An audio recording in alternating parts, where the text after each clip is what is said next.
আসসালামু আলাইকুম। কিবোর্ড পরিচিতি দিয়ে আমাদের পার্ট 8 পর্বটি শুরু করব। তো প্রথমে আমরা আপনাদের একটা কিবোর্ডের ছবি দেখাবো।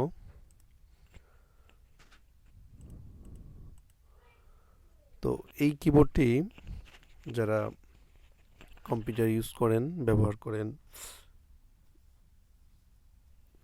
প্রত্যেকেরই এই কিবোর্ড সম্পর্কে জানার কথা। তারপর আমরা আজকের অষ্টম পর্বটি একটু স্পেশালি সাজিয়েছি, যে কিবোর্ড এর কোন কি নাম, কি কাজ। তো কিবোর্ড সম্পর্কে না জানলে আমরা বাংলা বলেন, ইংরেজি বলেন,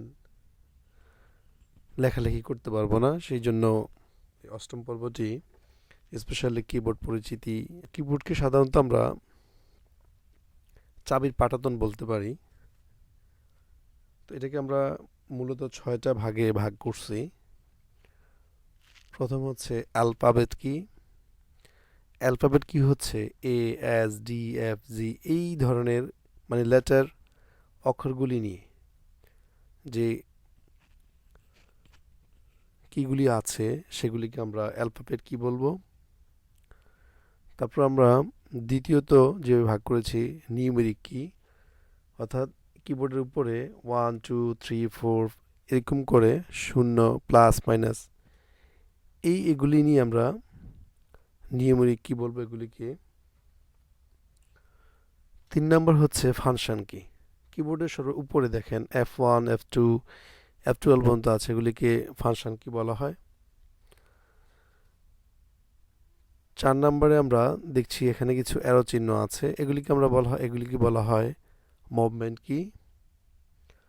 কিছু স্পেশাল কি রয়েছে যেমন হোম অ্যান্ড, কিছু কমান্ড কি রয়েছে কন্ট্রোল অল্টার শিফট। এছাড়া আরও কিছু কি রয়েছে যেগুলি সম্পর্কে আপনাদেরকে আমরা বিস্তারিত জানাবো। তো অ্যালফাবেট কি একটু বিস্তারিত জানি। ABCD শুরু সরিয়া যে কোনো ভাষার বর্ণসমূহ হচ্ছে অ্যালফাবেট কি। সাধারণত লেখার জন্য এই কিগুলি ব্যবহার করি, বিশেষ ক্ষেত্রে যেমন অল্টার, কন্ট্রোল, শিফট ইত্যাদি সহযোগে অ্যালফাবেট কি চেপে বিভিন্ন কমান্ড প্রয়োগ করে থাকি। যেমন কন্ট্রোল প্রেস করে রেখে এস চাপলে আমাদের তথ্য সংরক্ষণ হবে। দ্বিতীয় হচ্ছে নিউমেরিক কি। 0 থেকে 9 পর্যন্ত সংখ্যাকে নিউমেরিক কি বলা হয়। এর পাশাপাশি এখানে আমরা একটু দেখি যে এটাকে বলা হয় নিউমেরিক কিপ্যাড। এখানে সাধারণত 17টি অক্ষর আছে। তো এই নাম্বার লক একবার প্রেস করে যখন সবুজ বাতিটা জ্বলবে তখন এইটা কাজ করবে, আবার যখন এটা প্রেস করবো সবুজ বাতি বন্ধ হয়ে যাবে তখন আর এই নিউমেরিক কিপ্যাডটা কাজ করবে না। যখন এই নিউমেরিক কিপ্যাড অফ থাকবে তখন যে ফাংশনগুলি কাজ করবে সেটা হচ্ছে 7 মানে হোম, 1 মানে এন্ড, 9 মানে পেজ আপ আর 3 মানে পেজ ডাউন। এই বাটনগুলি কাজ করবে এবং 2 4 6 8 এই 3টে বাটন কাজ করবে যখন নাম্বার লক অফ থাকে। 2 4 8 6 এগুলি দিয়ে আমরা মুভমেন্ট করতে পারি, এক জায়গা থেকে আরেক জায়গায় যেতে পারি। তো এবার আসি আমরা ফাংশন কি নিয়ে।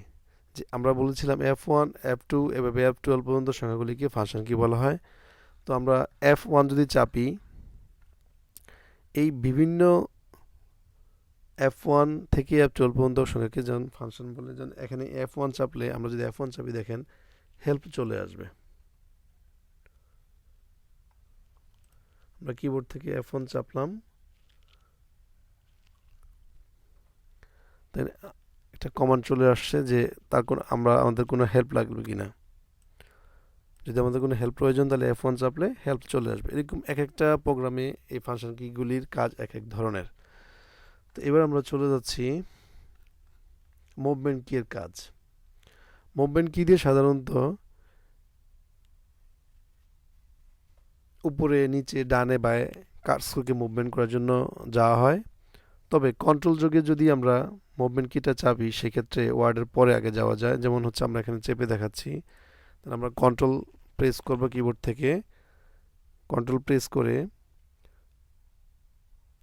দেখেন ওয়ার্ডের প্রথমে প্রত্যেকটা অ্যারো কি চাপছে একবার আমাদের কার্সরটা প্রত্যেকটা ওয়ার্ডের শেষে এবং শব্দের শেষে চলে যাচ্ছে। এবার আসি স্পেশাল কি। হোম এবং অ্যান্ড কিকে সাধারণত স্পেশাল কি বলা হয়। তো আমরা কিবোর্ডে চলে যাই। এই হোম অ্যান্ড হোম অর্থ হচ্ছে বাড়ি সাধারণত। তো এখানে হচ্ছে টেক্সটের প্রথমে মানে লাইনের প্রথমে এটাকে বলা হয় হোম। মানে লাইনের প্রথমে আসলে হোম কি চাপলে লাইনের প্রথমে আমাদের কার্সরটাকে নিয়ে আসবে। আর যদি কন্ট্রোল প্রেস করি, একসাথে কন্ট্রোল প্রেস করে হোম চাপা হয়, তাহলে সেক্ষেত্রে হচ্ছে একটা ডকুমেন্টের সবার উপরে চলে আসবে। অর্থাৎ একটা ডকুমেন্টের মধ্যে যদি আপনার আপনার 10টা 5টা 15টা যতটা পেজই থাকুক না কেন, কন্ট্রোল হোম একসাথে প্রেস করার ফলে আমাদেরকে কার্সরটাকে আমাদের একদম ডকুমেন্টের প্রথম পৃষ্ঠায় এবং প্রথম লাইনে নিয়ে আসবে। এবার দেখেন অ্যান্ড কি। তো অ্যান্ড কি এর মাধ্যমে আমরা কন্ট্রোল অ্যান্ড প্রেস করলে ডকুমেন্টের যে কটা পৃষ্ঠায় থাকুক না কেন ডকুমেন্টের সবার নিচে চলে আসবে। আর শুধু অ্যান্ড প্রেস করলে যে লাইনটাতে থাকবে ওই লাইনের শেষে আমাদেরকে নিয়ে আসবে। এবার আমরা চলে যাচ্ছি কমান্ড কি, যেমন অল্টার, কন্ট্রোল, শিফট, এগুলিকে সাধারণত কমান্ড কি বলা হয়। তো এগুলির কিছু কাজ রয়েছে, যেমন অল্টারের পুনরূপ হচ্ছে অল্টার। কিবোর্ডের মধ্যে দুইটি অল্টার কি থাকে। অল্টার কি প্রেস চেপে বিভিন্ন হট কি, যেমন অল্টার এফ চাপলে ফাইল মেনু চলে আসবে। দেখেন আমরা অল্টার চাপি, দেখেন কি আসে।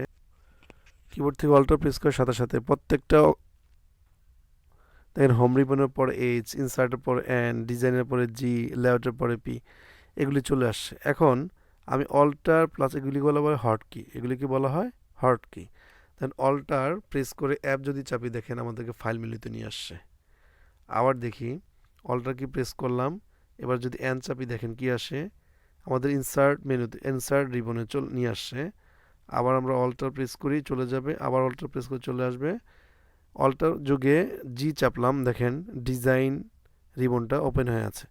তো অল্টার প্রেস করলে সাধারণত হটকিগুলি চালু হয়ে যায় এবং হটকিগুলির সাথে ওই অক্ষরটা চেপে ধরলেই ওই রিবনে ওই ফাংশনে আমাদেরকে নিয়ে যাবে। এবার হচ্ছে কন্ট্রোল, সিটিআরএল এর পুনরূপ হচ্ছে কন্ট্রোল। কিবোর্ডের মধ্যে সাধারণত দুইটা কন্ট্রোল চাপ থাকে, আমরা দেখাচ্ছি আপনাদেরকে।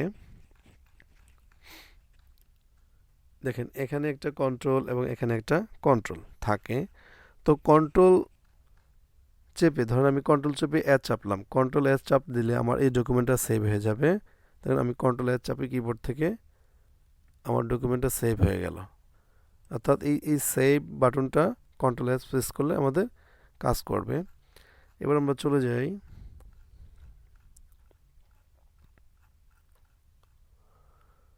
শিফট। শিফটের কাজটা কি এবার জানি আমরা। তো কিবোর্ড থেকে এখানেও কিন্তু দুইটা শিফট রয়েছে, দেখেন দুইটা শিফট। তো এই শিফট যখন আমরা চাপবো, তখন লাইনের প্রত্যেকটা ওয়ার্ডের মানে কোনো লাইনের প্রথম অক্ষর যদি বড় হাতে লিখতে হয়, সেক্ষেত্রে আমরা শিফট যোগে ওই অক্ষরটা চাপলে বড় হাতে চলে যায়। যেমন শিফট এ চাপলে এটা বড় হাতের হবে, বাকিগুলি সব ছোট হাতের হবে। এবার হচ্ছে ক্যাপসলক। ক্যাপসলকের কাজটা কি জানি আমরা। ক্যাপসলক চেপে রাখলে এখানে একটা এখানের আপনার এই লাইটটা অন হয়ে যাবে। তো ক্যাপসলক চেপে দিলে প্রত্যেকটা অক্ষর আমরা যাই টাইপ করি না কেন, এ এস ডি এফ, প্রত্যেকটা অক্ষর বড় হাতের হয়ে যাবে। আবার যখন ছোট হাতের লিখবো, তখন ক্যাপসলকটা অফ করে দিলে এখানের এই লাইটটা অফ হয়ে যাবে, তখন প্রত্যেকটা অক্ষর কী হয়ে যাবে, ছোট হাতের হয়ে যাবে। আচ্ছা, এখানে কি দেখেন কিছু স্পেস কি আরও রয়েছে, যেমন delete, back space, tab, escape. আচ্ছা, এসকেপের কাজটা কি আমরা দেখিনি। এসকেপটা হচ্ছে ইএসসি, এটা হচ্ছে সংক্ষেপণ এসকেপের।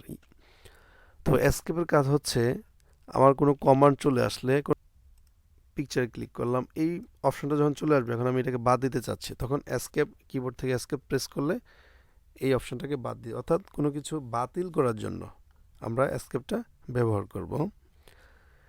তারপর দেখেন এখানে আছে এন্টার। এন্টারের কাজটা কি। এন্টারের কাজ হচ্ছে লাইনের পরে ব্রেক দেওয়ার জন্য। লাইন থেকে একটা দেখেন এই লাইনটার পরে লাইনটাকে আমি ভেঙে দিব, তখন আমরা কি করব, কিবোর্ড থেকে এন্টার প্রেস করব, লাইনটা ভেঙে নিচের লাইনে চলে গেল। এবার আসি হচ্ছে এখানে এই অ্যারো চিহ্নগুলি কি, এগুলিকে বলা হয় মুভমেন্ট কি। এটার মাধ্যমে আমরা উপরে নিচে যেতে পারি, এক লাইন থেকে আরেক লাইন যেতে পারি। কীভাবে দেখেন, আমি এই লাইনটাতে আছি, আমি এবার উপরে আপ চাপবো, অটোমেটিকলি আমার কার্সরটা উপর লাইন চলে গেছে। আবার ডাউন চাপবো, নিচের লাইনে লেফটে চাপবো, বাঁয়ের দিকে যাবে, রাইটে চাপবো, ডানের দিকে যাবে। অর্থাৎ মুভ করার জন্য, কার্সরটাকে মুভ করার জন্য আমরা এই মুভমেন্ট কিগুলি ব্যবহার করব। এবার আসি page up, page down. Page আপে ক্লিক করলে আমাদের একদম সবার উপরে, পেজের উপরে চলে আসবে। পেজ আপ চাপলাম মানে হচ্ছে পেজের উপরে চলে আসবে। পেজ ডাউনে চাপলে আমার পেজের নিচে নিয়ে আসবে। অর্থাৎ এই পেজ আপ, পেজ ডাউন মানে আমি যেই পৃষ্ঠাটাতে অবস্থান করছি এই পৃষ্ঠাটার উপরে এবং নিচে নিয়ে যাবে আমাকে। এবার আর কি আছে দেখি, ট্যাব। হ্যাঁ, ট্যাবের কাজটা হচ্ছে আমাকে আমার অবস্থানকে এটা নির্দিষ্ট দূরত্বের সামনের দিকে সরাই দিবে। ট্যাব প্রেস করলে দেখেন আমার লেখাটা সামনের দিকে সরে গেল। এবার আসি ব্যাক স্পেস। ব্যাক স্পেসের কাজটা কি? ব্যাক স্পেসের কাজটা হচ্ছে ব্যাকের যে স্পেসটা আছে এটাকে বাদ দিয়ে দেওয়া। আমি এখানে হচ্ছে আমার মার্জিন, এখান থেকে এতটুকু গ্যাপ, এখানে চলে আসছে, লেখাটাকে এবার স্পেসটা কমিয়ে দিও। তখন ব্যাক স্পেস চাপ দাও, প্রেস করবো, দেখেন আমার লেখাটাকে, এই ফাঁকা অংশটাকে সে ডিলিট করে দিল। এবার আসি ডিলেট। ডিলেটের কাজ কি? ডিলেটের কাজ হচ্ছে ডিলেট করা বা বাদ দিয়ে দেওয়া। কার্সরের ডান পাশের অক্ষরগুলিকে সে কেটে দিবে। আমি ডিলেট প্রেস করছি, দেখেন সে কার্সরের ডানের অংশগুলিকে সব কেটে দিচ্ছে।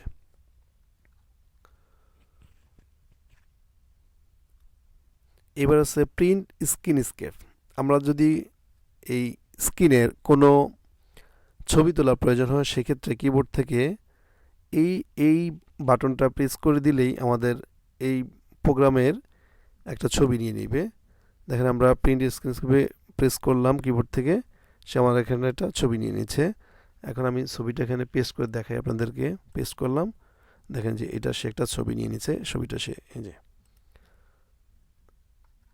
আচ্ছা, এইবার আসি হচ্ছে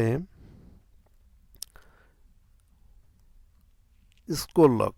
আমার এই পেজটা যাতে স্ক্রল না হয় আমি এখানে এই বাটনটা, স্ক্রল লক বাটনটা প্রেস করে দিলে সে আর স্ক্রল হবে না। এই বাটনটা স্ক্রল আর কাজ করবে না, মানে উপর নিচে আর যাবে না সেভাবে। তো কিবোর্ড পরিচিতি আজকে এখানেই সমাপ্ত। তো নবম পর্বে আমরা কিভাবে বাংলা লিখতে হয়, বাংলা লেখা শুরু করতে হয়, যুক্তবর্ণ কীভাবে লিখতে হয়, আকার রস্বীকার কীভাবে লিখতে হয়, সরাসরি কীভাবে লিখতে হয়, ক খ কীভাবে লিখতে হয়। তো নবম পর্বে আমরা বাংলা পরিচিতি নিয়ে কীভাবে বাংলা লিখব এগুলি নিয়ে বিস্তারিত আমরা আলোচনা করব। আশা করছি আপনারা উপকৃত হচ্ছেন। ততক্ষণ পর্যন্ত আমাদের সঙ্গেই থাকবেন এমন প্রত্যাশা আমাদের। আসসালামু আলাইকুম রহমতুল্লাহি ওয়া বারাকাতুহু।